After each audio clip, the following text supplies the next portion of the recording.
to draw the court's attention to the fundamental distinction between presidential systems of government and parliamentary systems of government. In a parliamentary system of government, members of parliament are entitled and have the right to kick the prime minister out of office simply by passing a no confidence resolution. No one can question the members of parliament why they had lost confidence in the prime minister. There are many examples of parliamentary system. England is a parliamentary system. India is a parliamentary system. And in fact, although in South Africa they call their CEO president, it's actually a parliamentary system because the president of South Africa is elected not by a plurality of votes, but by votes, a majority of votes.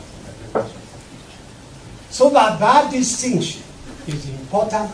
The people of Kenya decided in August 2010 that they wanted to give unto themselves a pure presidential system.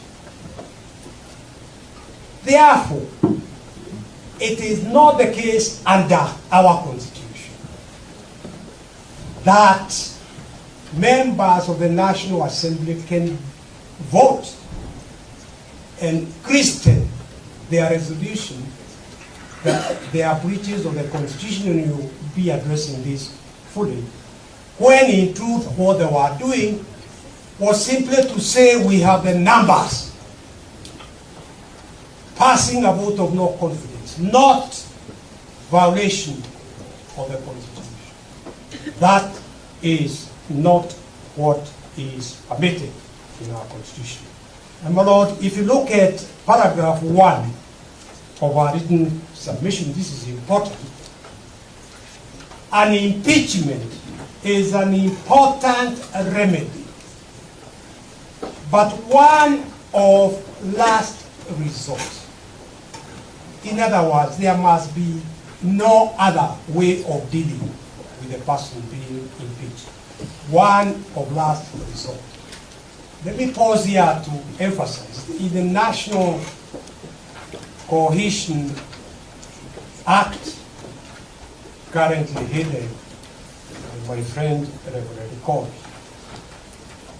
one of the charges leveled against the first deputy, the first petition, was making utterances that, strictly speaking, should have been reported to the National Integration Commission.